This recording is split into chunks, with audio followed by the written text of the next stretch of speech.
right, we've got Kipling here. I do not, with my normal obedience dogs, I have them all stop and sit next to me, but due to his hip, I really don't want to do so much straining of stop, sit, stop, sit. We are in our basement location. I am veering away from the frigid cold outside. I got a couple dogs on place over there. We got the rest of the pack over here in some kennels, and we're just hanging out, okay? So for him, I just want him to stand nicely next to me.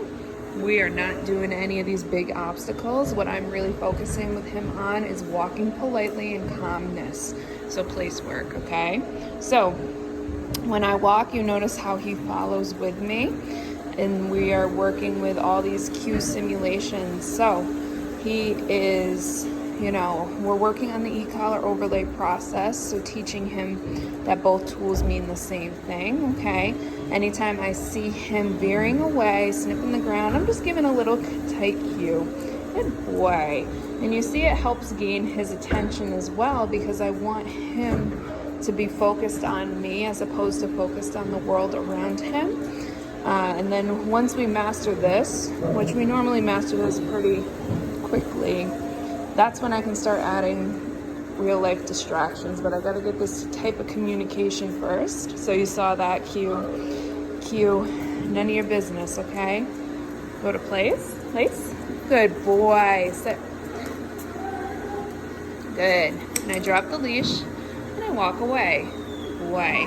And he is to sit there.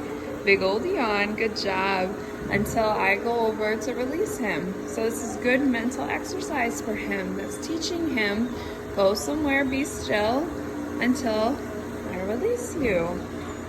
Oh, you're good. And I always meet him with calmness, okay? I don't want to meet him with, oh my God, you're so, you're such a good boy. That just makes him go crazier. But you can see, good boy. He just melts in my hand, and that's the type of relationship you want with a high energy dog, because you don't want them like jumping, going crazy all over you. And a lot of the times, people are like, oh my God, he looks so sad, okay?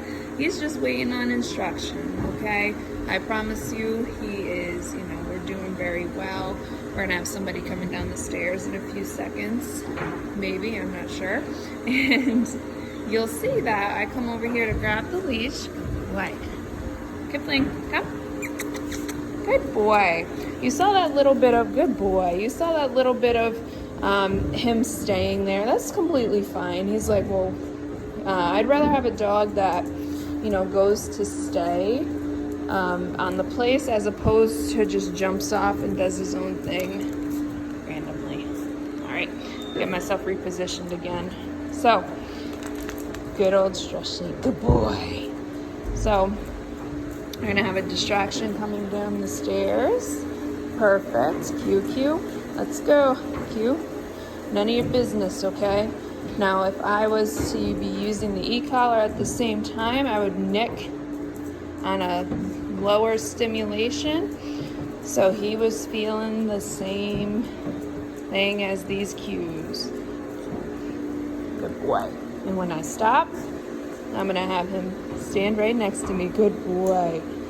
And you can see people around, and he is to stand nicely next to me, okay? Good boy. All right, so this is Kipling's learning so far. He's doing phenomenal.